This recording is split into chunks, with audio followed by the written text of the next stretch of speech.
Well, Sam, on this magnificent run of form that we're on, it's understandable the boys are so positive. It must be a great place to be right now. Yeah, it's a really good place to be. It has been for a long time now, and the results have been stacking and stacking up, and obviously we're towards the higher end of this run now, and it's a brilliant run, and I think all the lads we're certainly more aware of it now than we were at the start. But for us, it's just important. We just got to keep ticking over. The run will keep coming with it as long as results come and good performances come. But yeah, it's a brilliant place to be at the moment around the building. Enjoying your place in the heart defence alongside Andy Smith. Defensively, we've been really resolute, but of course that starts from the front. Yeah, it does. Our defensive record's definitely something we're really proud of. I think we're one of the best defences in the league so far this season, so hopefully long may that continue. But yeah, like you alluded to there, the work starts from the front. It's a real team. The amount of work we're getting through. You look at Saturday, Notts County, we got after them, we pressed. Without those boys at the front doing a lot of work and putting a shift in, makes our job a lot easier with them putting that amount of work in. So 100%, it's a real team game, but us lads at the back and Glenn and even the midfielders to a degree, we are proud of this defensive record, so we want to keep it up. Now it's Youth Development Week, Sam. You're probably one of the better ones to kind of relate to that campaign. How important is it to recognise the efforts of those who work in academy football? Lots of those people, they're never seen under the radar, but they do such an important job to help the youngsters come through the system. Yeah, it's really important. Listen, we're Kent's only professional club, and so a lot of these people have big roles.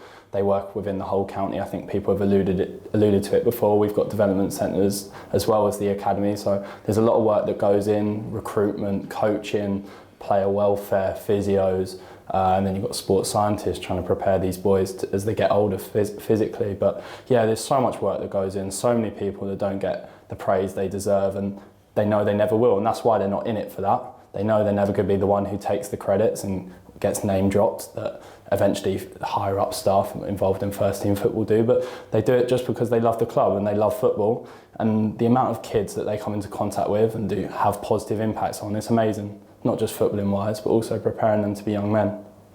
It came to a point in your career where you decided, I need to go out and play men's football for 3 points on a Saturday, and that's proved dividends. That's how the loan system really should work, I guess. You go out younger, sort of lower level football, get your minutes, learn your trade, then it's back here and straight into the first team. What's your advice to any youngsters who are thinking, do I stay here and play 18s football, or should I go out and get men's football? Yeah, it was really important for me, the loan system. It's an under 18s football, it serves a purpose, but for me, it was more a thing when I was an under 16, a first year scholar, and play the 18s football I need to, and then get ready to play men's football. And as a second year scholar, you're pretty much 18 for most of the season, depends when you're born, but you are a man in terms of your physical development and age. So you need to play men's football, and that was really important for me.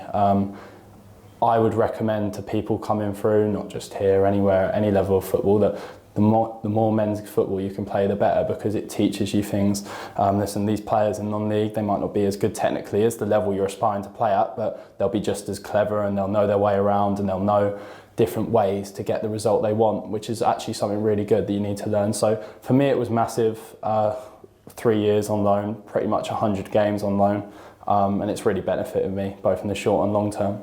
I think the most notable loan was Chelford, wasn't it? So, which you were there back end of 2024, and then got straight into the first team. So it's been a really good 2025 for you. Yeah, it has.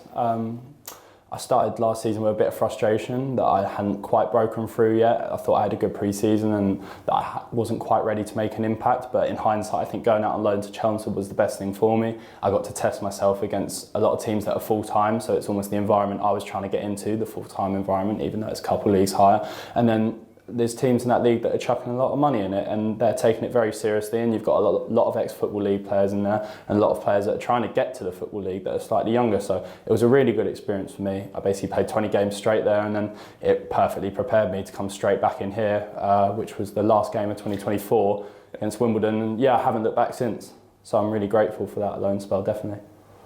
And how grateful are you to the likes of Brian Ball? I think Craig Stone worked with you in the youth team. Mark Moss did. Joe Dunn's here now.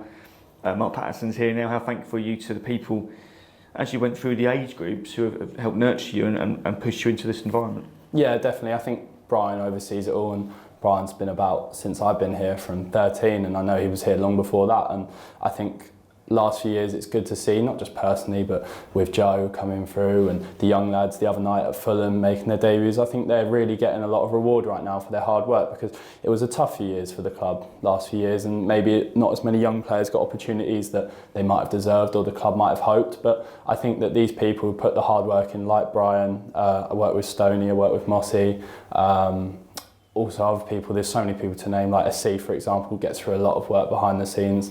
I know that, I saw that firsthand when I was under 18, so people like him deserve a lot of praise, and I think a lot of the fans and even people at the top of the club might not know massive amounts about people like that, but they do a lot. So yeah, working with people like that and me feeling like by breaking through to the first team and playing consistently, that's almost giving them a reward for the hard work they've put in. So yeah, I'm really thankful for people like that, definitely. And just finally, moving forward, how much have you trained your mind psychologically to focus on one game at a time? It's very easy to look at Christmas and we've got this, we've got that in January, that would be good. But how difficult is it psychologically to train your mind? It's one game at a time. You're only as good as your next game.